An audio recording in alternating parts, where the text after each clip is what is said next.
The Conspiracy Show with Richard Syrett on Zoomer Radio. Hey, thanks for inviting me into your home. Long-haul truck, RV, camper. Your parents' well-appointed rec room with the simulated wood paneling, electric fireplace, and the painting of dogs playing poker. Your loft. That greasy spoon just off the interstate in your cabin in the woods. And howdo to each and every one of you listening in on our flagship station, AM 740, 96.7 FM, the Zoomer Radio, right here in Toronto. Hiya to those of you tuning in on one of our affiliate stations across North America. And hey you, streaming us at zoomerradio.ca. And those of you streaming us live on my YouTube channel, Strange Planet. And of course, those of you who assemble each and every week without fail in the YouTube channel live chat. And let's not forget those who listen to the Conspiracy Show podcast, which is available everywhere fine podcasts are available. However, and wherever you're listening, I bid thee the warmest of welcomes, and I thank you for your fine company. A quick programming note. Next week on this transmission, Victor Vigiani and Paul LaVioletta will be here for the full 2 hours to discuss UFO propulsion systems.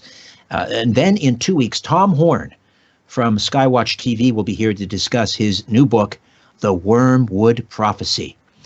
All right. It has been hailed as one of the greatest scientific discoveries of the late 20th century. In fact, 3 scientists were awarded the Nobel Prize in Chemistry for their discovery of the molecule carbon-60. These soccer ball-shaped molecules, known as buckyballs, after American architect, inventor, and futurist Buckminster Fuller, have some amazing properties. The C60 molecule is extremely stable. It's able to withstand high temperatures and pressures. The hollow structure is also able to entrap other smaller species, such as helium, while at the same time not reacting with the fullerene molecule. In fact, the interior of most buckyballs is so spacious they can encase any element from the periodic table. In laboratories around the world, scientists began then playing with these buckyballs.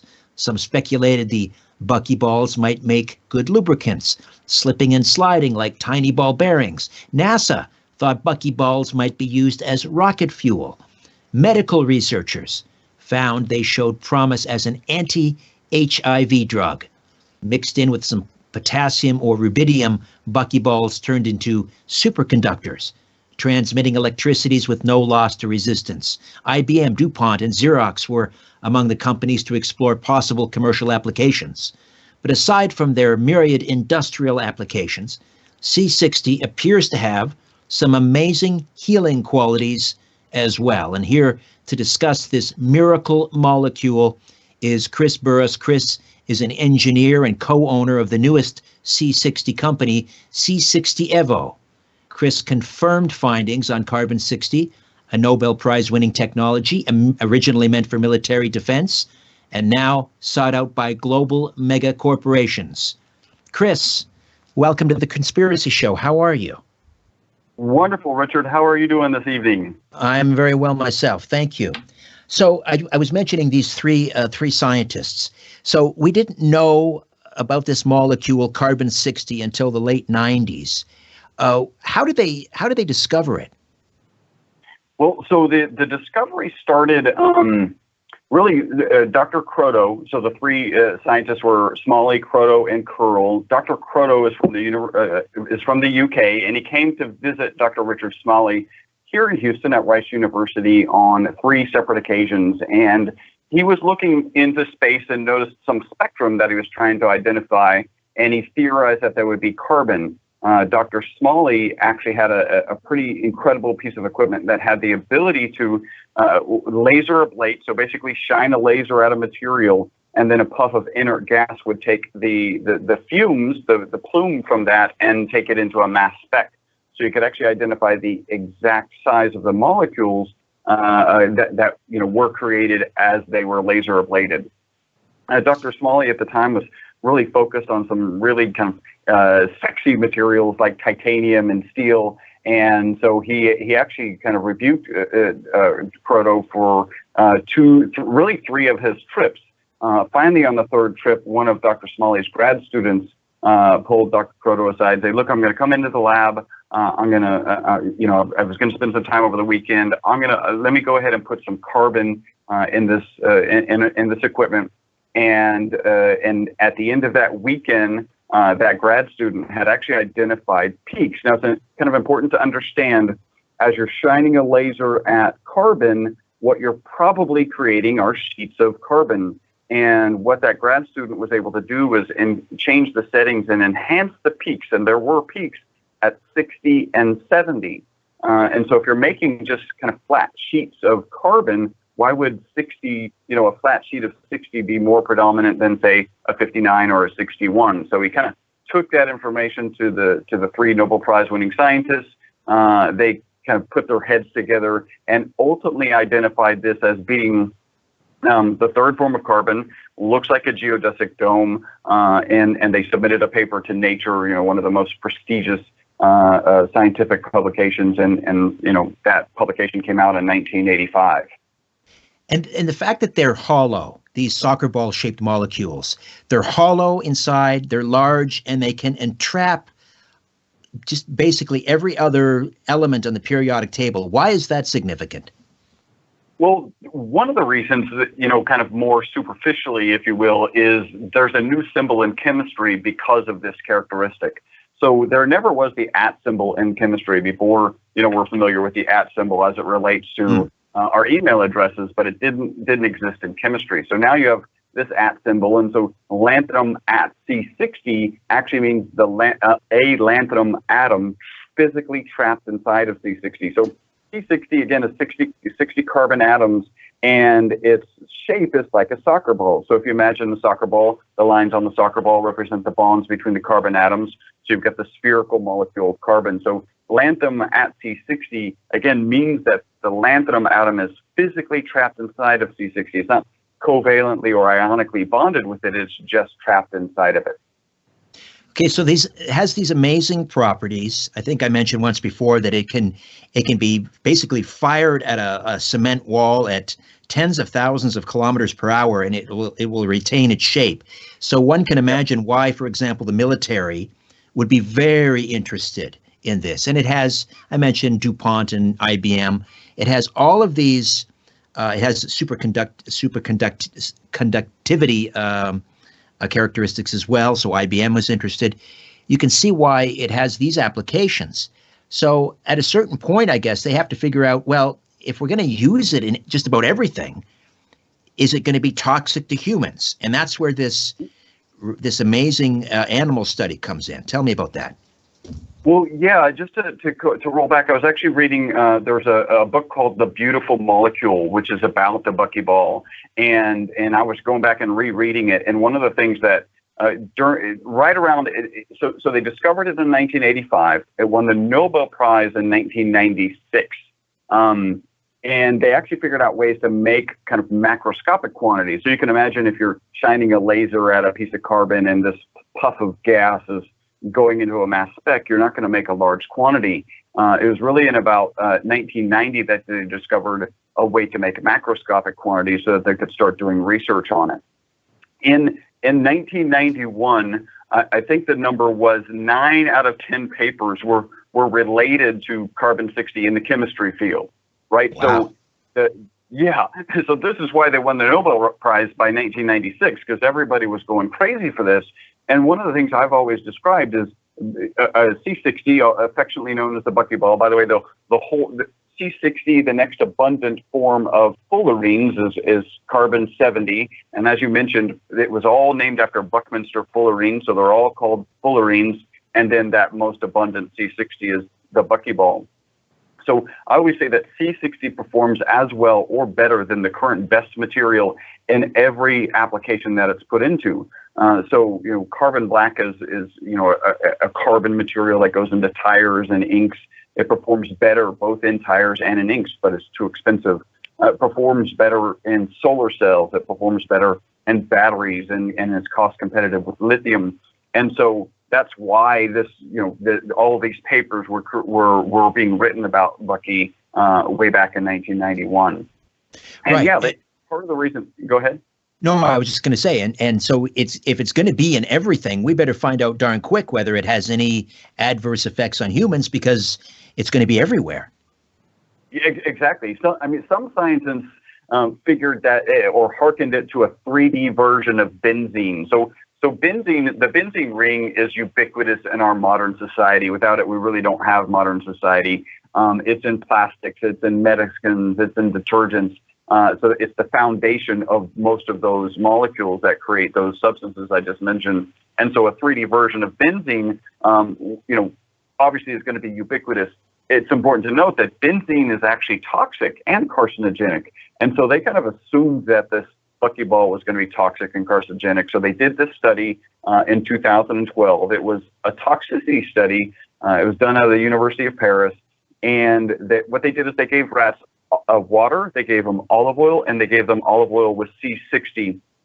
Now, for me, it's important to start making a distinction. When you start putting C60 into live animals and potentially humans, I like to call it ESS 60. So C60 is for industrial applications. If you process it improperly, it's actually been shown to be harmful to animals. ESS 60 is what we're going to talk about and has all the research. It's been C60 that's been processed for safer human consumption. So they gave these rats this ESS 60 in olive oil. And again, it was a toxicity study. They assumed these rats were going to die similar to exposure to benzene. And it turns out that they lived 90% longer than the control group, which is the single longest longevity experiment on mammals ever. Wow. So what is 90%? What does that look like in terms of a rat's life? So in this case, they use Worcester rats. And so a typical Worcester rat lives about 32 months, and those given water averaged about 32 months. The ones given ESS 60 in olive oil lived 62 months. And actually, they ended up with the final two rats. One of them died, and then they actually euthanized the last rat because imagine this poor researcher, he's doing this toxicity study. If a typical Worcester rat dies at 32 months, the projected time frame of his toxicity study is 32 months or shorter. And he's now an additional 30 months into this particular quote unquote toxicity study. So typical Worcester rat dies at 32. The rats given ESS 60 and olive oil live to, on average, 62. And what's amazing is that none of those rats that lived 62 months that were given ESS 60 and olive oil had any tumors. Rats get tumors. They do. Rats get tumors. So basically, and the longer they live, the more tumors they get. So these rats, not only didn't have tumors, they didn't have tumors after living almost double the lifespan of a typical Worcester rat. Right. And this is a peer-reviewed study. Yep. And it's one of the longest animal toxicity studies going, right?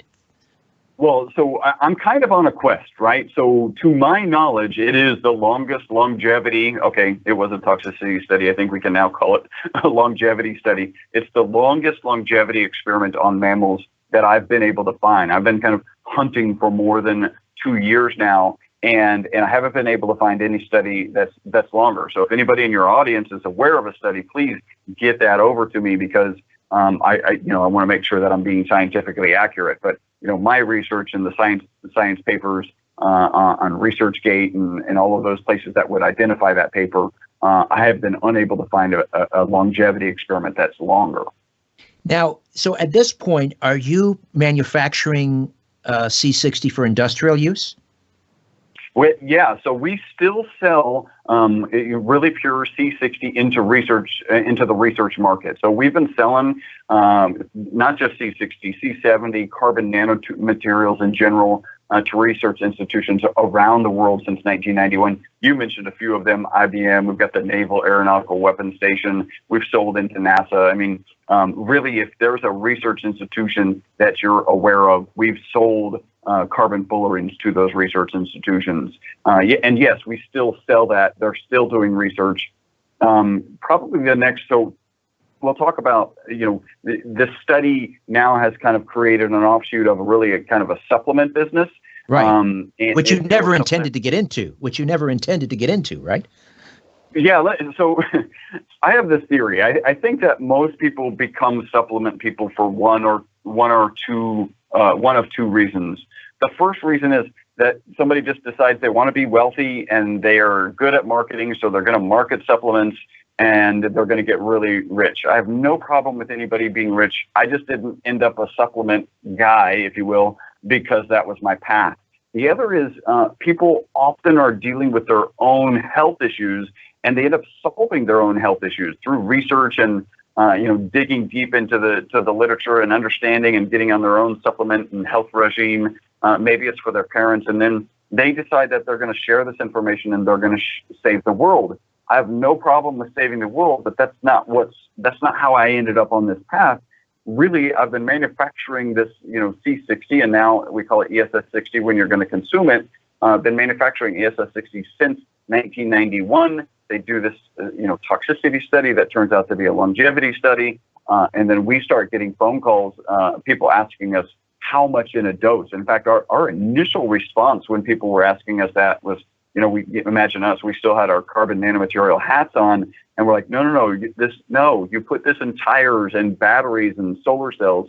You don't put this in your body. So in mid 2013, we actually added not for human consumption to our packaging. And we did it not because it wasn't safe when properly processed, and the literature was pretty clear on that, but we did it because our kind of mindset, our right science carbon nanomaterial mindset was like, this is not something to consume. And so we added not for human consumption in 2013 and really pulled that labeling off in 2018. Is that because you got wind of this longevity study? Well, no. So we were aware of the study really early, and again, that study is what caused people to start calling us. We were actually selling ESS60 in olive oil, so it takes a really long time to mix it. You want to make sure it doesn't oxidize. So again, it's kind of a scientific process. And instead of people just buying the raw C60 and mixing it in oil, we said, look, we've got this ESS60. It's in oil. And you can recreate it was under the auspices of them recreating this rat study. And that's what we were doing from 2013 until 2017. 2017, a social media guy with a huge following started talking about him taking ESS60 and all of the benefits that he was giving it, right? So it kind of makes sense if you're one of these biohackers and you see this paper, the longest longevity experiment on mammals ever. That's something that a biohacker is really attracted to, so they start taking it. This guy with a social media following, October 2017, comes out with a video and talks about all the benefits he's getting. And when he does it, really the industry sells out. Everybody at the time who was selling ESS60 and olive oil to the industry sold out, except for us, because we're the largest manufacturer and distributor of ESS60 on the planet. So we really didn't have any problems kind of delivering what was sold to us. I came into 2018 and I asked myself two questions, right? Because are we going to sell this? It's obviously a business opportunity. It's not an opportunity we sought out. And I said, first question is a moral question. I take the product. My wife takes the product. Really, everybody on my team takes the product. I'm comfortable selling this material to you or anybody who's interested in trying it. And the other is the legal issue, which is the FDA and the FTC. And we're on the right side of both of those organizations. And what does that mean, you're on the right side of the FDA? What does that mean?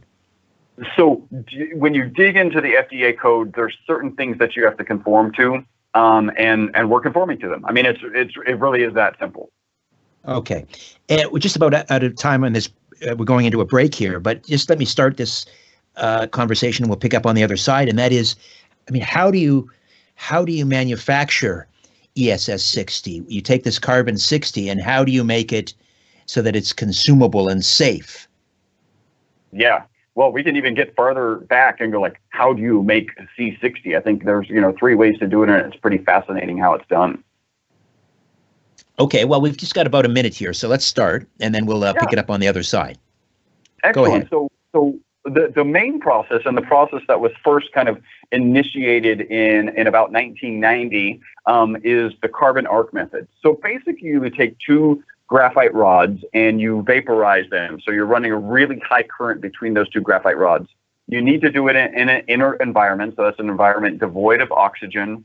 And so there's really high temperatures actually at the tips of those rods where they're vaporizing, because graphite's one of the hardest materials actually to evaporate. It's actually localized temperatures of the sun. In fact, on our system, we actually have a screen like a welder's goggle that protects the operator. If you don't have that on, you will get a sunburn because it's actually generating the visible light that you would find from the sun. And sounds like a reactor. It sounds like a reactor, Chris. It is a reactor. It is. It's a high temperature, low vacuum. It's not ultra low, but it's a low vacuum. Actually, the lower you can get the vacuum, the less oxygen you have in there, and so you make better material that way. All right. The music is percolating up. That means we'll step away just for a moment. We'll come back, Chris Burres from C60 Evo, and we'll talk about this remarkable miracle molecule. The Conspiracy Show continues right after this.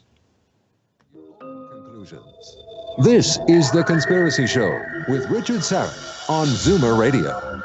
Chris Burres is with us, co-owner of C60 Evo, and we're talking about the consumable form of carbon-60, which is called ESS-60, and you were describing the process by which you create it or make it, and it sounds like a reactor. You said, well, it is a reactor. Yeah, it is. It's a reactor, and in that reactor, you're actually vaporizing graphite. And again, that material is one of the hardest materials on the planet to vaporize. So you've got ultra high temperatures. There's a lot of temperature control. So you've got water cooling that you've got to manage, and then you've got to collect the soot that comes off of this. So that soot is called fullerenic soot, and that soot actually has about 7 to 10% fullerenes, if you're doing things right. So about 7 to 10% of the material that comes off of that vaporized graphite rod is actually fullerenes. And so the next step is you've got to purify. And when I say fullerenes, it's really like C60, C70, C76, C84, all of these fullerenes. So the next step is you've got to separate these fullerenes from that actually, we call it amorphous carbon. And the way you do that is similar to how you might separate sugar and sand, right? If you take sugar and sand, you mix it with water, the sugar will go into solution, and then you filter it. And what stays on top of the filter is the sand. What goes through is actually the sugar in the sugar water. So if you take this fullerenic soot and you dissolve it in a solvent like toluene or hexane, then you actually filter it. So the fullerenes go into solution and go through the filter, and all this amorphous carbon junk, the 90 to 93% of the material stays on top. And what comes through is usually a reddish solution, and that's your fullerenic soot, your fullerene solution. When you boil off the solvents, you actually end up with about 80% C60, and really most of the rest is C70, so about 80-20 of C70. And then your next step is actually to separate those two materials. What they used in that original study back in 2012 was a pure form of C60. So the next step that still involves these chemical processes. You're really using chromatography. You separate it, and your C60 goes through these chromatographic columns faster. You collect that fraction. I'm getting very technical here. We'll be done shortly. And then you end up with a beautiful purple solution of pure C60, and varying degrees of purity depending on how you're running your equipment. You boil off that solvent, and now you've got your what I would say C60. That's the C60 material that we sell kind of for industrial applications. And then you've got a couple more steps in order to turn that into ESS60. Sounds like a long and rather expensive process. It is a very long and very expensive process. In fact, when we started back in 1991, the material was selling for $6,000 per gram. My word.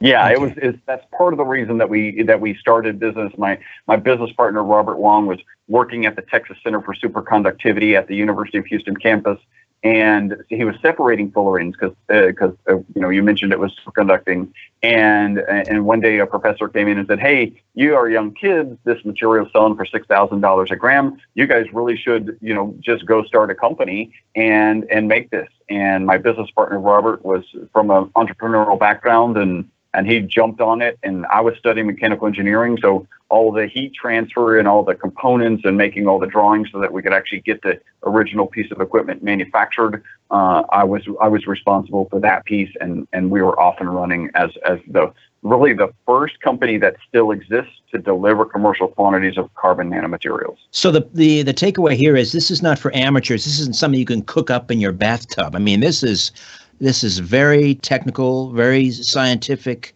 very expensive. So let's talk about this ESS60 then, that was fed to the rats, doubled their life. So how do people consume it? How do you take it? So typically, just like the rats, they were given, you can dissolve a small amount. It's actually not that much of ESS60 in olive oil. So you take about 0.8, we'll say grams per liter. So not even a full gram per liter of olive oil. And you have to mix it. We end up mixing it in our larger vats for 3 weeks until we get get all of that 0.8 grams to dissolve into each liter. And then you've got this olive oil that's kind of turned a darker color, so it's kind of has an amber color. You can also dissolve it in different oils, and so we have available MCT oil, avocado oil, if those are your choices. We always recommend, well, for 2 reasons. We always recommend olive oil because we're such a science-based institution, and the original research and really the only research that's out there is this ESS60 in olive oil.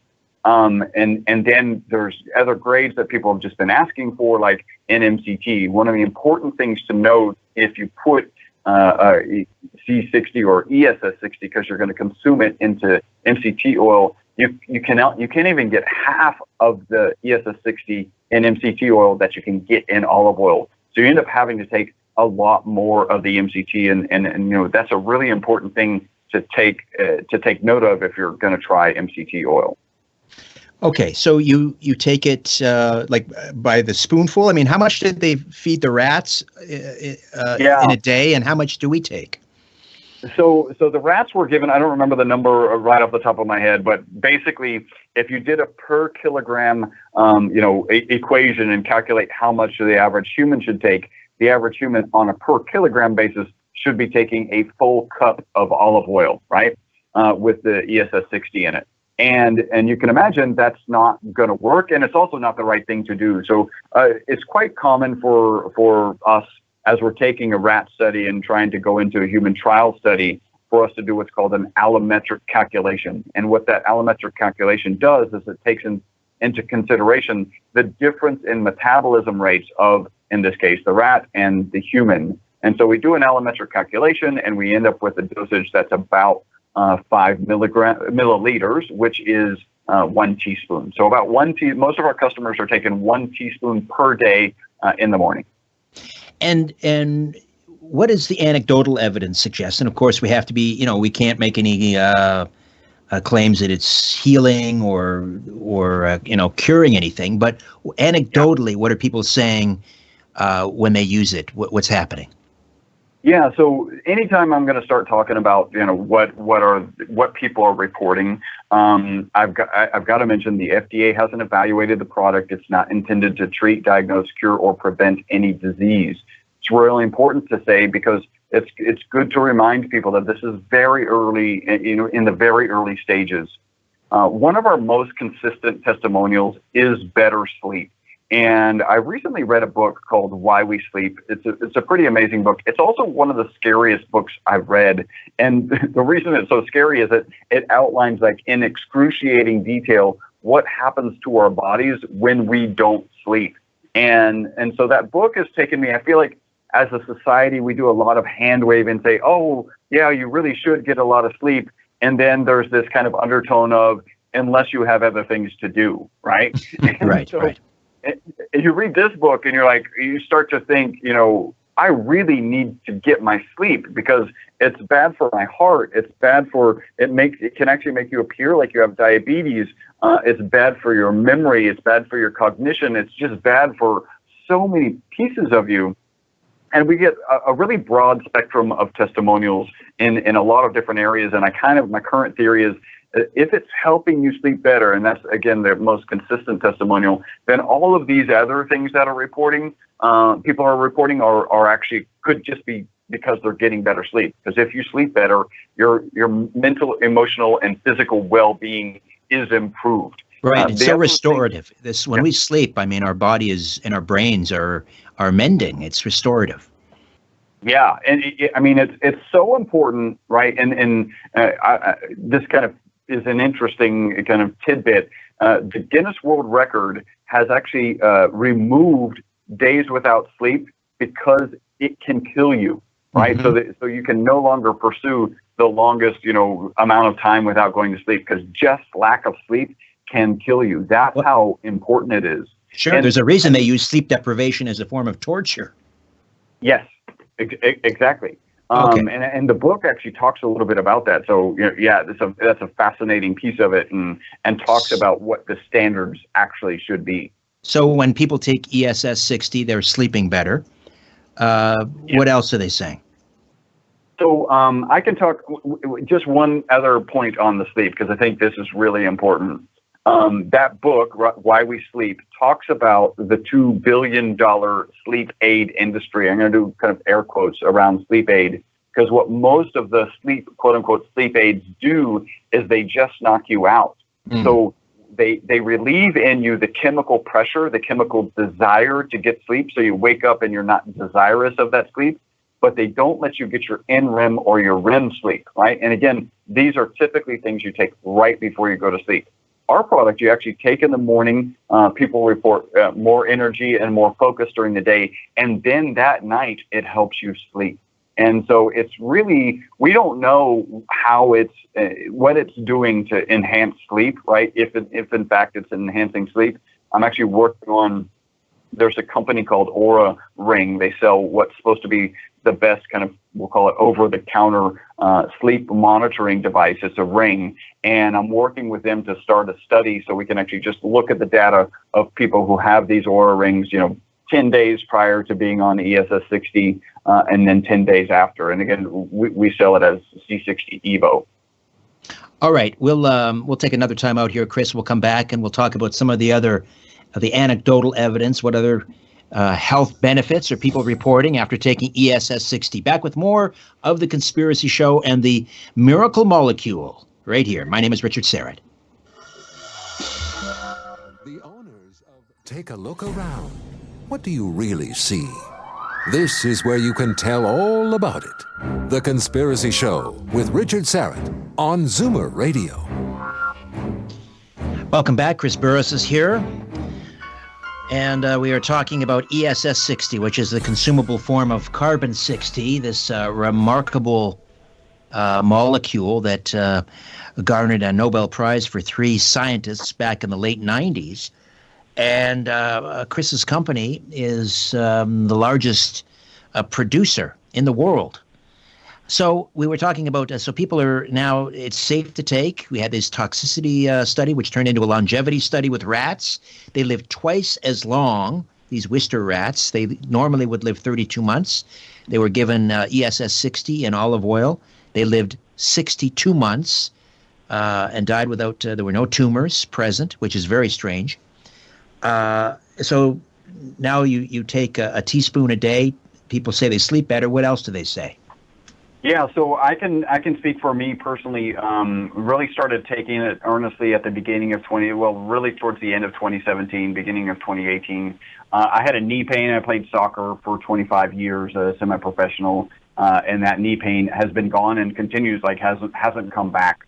One of the ones that that's very subjective. I like a lot more when I'm able to talk about really more objective things. So I used to get migraines. I would get 4 or 5 migraines a year. In fact, I have a spreadsheet that I was trying to keep track of my migraines and understand what was causing those migraines. And that was all the way back to 2014. 4 or 5 migraines a year, really started taking the product in earnest in the beginning of 2018. I didn't get a single migraine for all of 2018. And then in 2019, in March, I had one. I would argue that one migraine was actually of a significantly lower intensity. But again, I think that's more kind of subjective. It's very objective to say, I didn't have any migraines in 2018, and I've only had one in 2019, and we're almost done with the 2019 year. So really, I've had one where I should have had 8 to 10 migraines. And so that's very kind of objective for me. Also, my wife actually was on a medication for her migraines. She would get, the medication allowed her to have only 9 per month. They wouldn't, it's a strong medication, so she couldn't take more than 9. And so now so that's demonstrable. Like we were actually purchasing that material that medicine on a monthly basis. And now she's down to like 1 or 2 migraines per month. And so we know that it can cross the blood-brain barrier, and so that's an important potential kind of, it has influence on why it might interact in certain ways to help with migraines. And again, the FDA hasn't evaluated it for migraines, but we get that report, certainly with me, and then we've had a number of people call in and say the same thing. Right. Now, this is a short segment. We'll take a timeout shortly, and then we'll continue on. But getting back to that animal study for a moment, what do we know about just because rats will double their life? What can we extrapolate for humans, if anything, from that? That's a great question. And so I kind of mentioned one quest is if anybody in your audience is aware of a longevity experiment on mammals, peer-reviewed, published, of course, then please share that. My other kind of quest is what exactly your question. Yours is specific to this case, but mine's more kind of general, which is what percentage of things that happen in rats actually do happen to humans, or maybe the study is about what doesn't happen in rats, and then therefore doesn't happen in a human. And that's my other quest. I was actually on the phone with a professor out of DePaul University. He does rat studies. He kind of takes them into human trial studies. And I asked him that same question, and he gave me this story. It's kind of a longer story, but basically there's one case that people will hold up and they'll say, hey, this is the perfect example of why you can't take what happens into a rat and apply it to humans. And then he pointed out, but they looked at the wrong information in the rats. Had they looked at the right information, they would have never taken that study to a human trial. And so he's basically saying most often things that happens into rats happen in humans. I don't know if you know this, but we're more genetically similar to rats than rats are to mice. Seriously, I had no idea. Yeah, I'm not sure if I like that. It's totally wrong on this one, right? Wow. Okay, so what about, are we going to see some human trials, human studies then? So I'm very hopeful that we can do this. The next step, from a scientific perspective, is you've got this initial amazing result, absolutely amazing result, and then the next step is to recreate that result. Nobody's actually stepped up to recreate that, and so we're actually in the early stages of some of the preliminary studies that you need to do to go into this kind of rat study. And so we're actually going to fund a full-on rat study. Obviously, the results won't be ready for 62 months, and we're going to do it a little bit differently because of the way those rats were dosed in the original study. We're going to make a couple of changes to that. And I don't know if the break soon and we can dive into that now or maybe after the break, because it's interesting how they decided to dose those rats in the initial study. Yeah, we are going to break here in just a minute, but I just wanted to discuss a little bit about the possibility of doing, though. I mean, could you not start just based on the people that are taking it? I know it's not exactly scientific conditions, but could you not do a voluntary human study with the people that are using it now? Yeah, and I think an example is what I'm planning to do with Aura and with the Aura ring, right? Hey, here's people who actually have sleep data prior to taking ESS60 or taking C60 Evo, and then here's people who have data after they started taking C60 Evo, and what is happening to their to the sleep they're having. And those sleep devices, they're not the best. The best thing is to actually get them into a sleep lab. And so I have already reached out to the author of Why We Sleep, and and I'm trying to get a hold of him. I think he's on a press tour for the release of this book. Phenomenal book again. But I'm trying to reach him because somebody who actually has a sleep lab, it'd be very easy to like take, 2 nights of, connect them up to all of the electronic components that really monitor the sleep, that understand the REM sleep, the NREM sleep, and how much of the sleep was each of those components, and then give them the C60 Evo formulation and see what happens to them. So that's something that I'm actively trying to put together already. All right, Chris, sit tight. We'll come back and we'll talk about that second rat study as well that you're looking to do, and we'll tell people how they can find out more about ESS 60 C60 Evo. The co-owner, Chris Burres, here. We'll continue to talk about this miracle molecule on the other side. Don't go away. You're listening to The Conspiracy Show with Richard Sarrett from Zoomer Radio.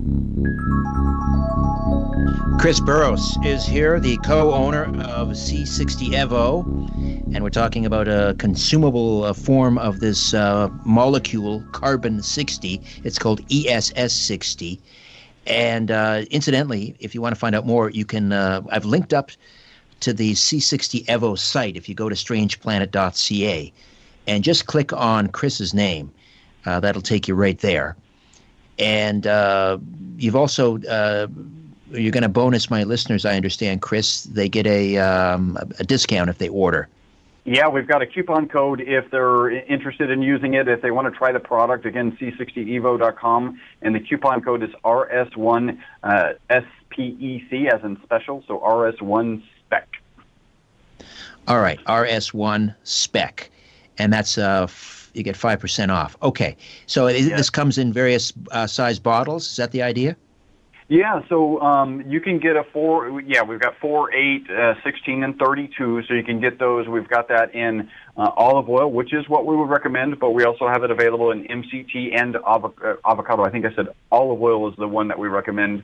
MCT and avocado are also available. We also have it for pets, so we've got a salmon flavored for cats, and then we've got a kind of bacon flavored for dogs. They're interesting testimonial. One of our biggest distributors in Houston, she actually first purchased the product because she was going to give it to her dog. She had heard good things about giving it to her dog, and her dog became so youthful in activity and appearance, which, by the way, is interesting because there's no placebo effect when you're giving it to the dog. So the dog's not convincing itself that it's, taken something that's good for its health and now is acting more youthful. Right. So this distributor actually noticed that, and then she started taking the product, and she's a kind of a good testimonial because she would have told you that she didn't really notice anything, but when she got very introspective about what was happening in her life, she was waking up a little bit earlier, she was actually able to work later in the day,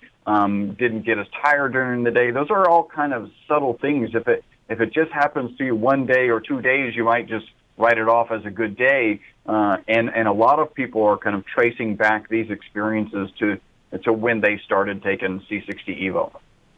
Okay, so if you take it for 6 months and then you stop, is it still going to, with the rats, did they have some rats that they only fed it to them for a few months and then they stopped and they still lived a long time, or how did that work? So it is very interesting that those rats in that study were given ESS 60 in olive oil starting month 10. So they were about, some people might be saying, if they gave it to them, really young, maybe it's too late to try and live a little bit longer. They gave it to the rats at month 10, which is about 1/3 of their life. And then they ended at month 17.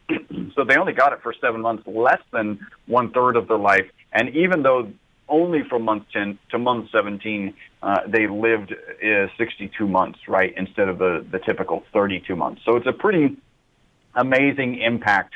And we don't really understand what that impact is yet. We just know, in this case, it's the most significant longevity experiment on mammals ever. And again, we don't know how or why it works. Well, we know a couple of things we do know. It is an amazing antioxidant, 172 times more powerful than vitamin C. And it is amazing anti-inflammatory. And current kind of medical thought processes about aging say that aging is caused by oxidation and inflammation, right? Or, and anti-inflammatory diets are really big right now. All of these, that fits right into the logic of, if you want to live longer, find a product that's a good antioxidant and a product that's also a good anti-inflammatory. And ESS 60 and olive oil, or the C60 Evo, fits those two really important criteria. Before the break, you wanted to touch on this rat study that you're going to try to replicate the original animal study with a few changes. Yeah, so the change is going to be, so I mentioned they were given the product at month 10, and then they stopped getting it at month 17. We're not going to stop. We want to see if they take it for the duration of their life, right, their 62 months. Maybe we're actually going to get a further extension of life beyond those initial 62 months. And so, we're real excited about that. Of course, that's going to delay the release of the results. But I think it's the right thing. So you are in a sense recreating what's happening in that original rat study, but then you're kind of taking it to the next level, and that's what we'll be doing when we kind of invest in that rat study.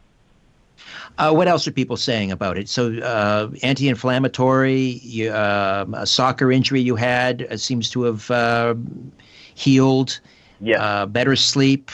Migraines lessened in their severity or frequency. What else? Yes.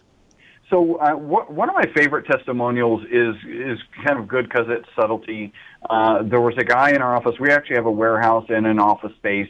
We're not really, we're not a retail location, but if people are in the Houston area, they can come by and, forego the shipping costs. And there was one guy up front, and I recognized him because I was actually the person here. It was on a Sunday. I was the person who took his order, his very first order.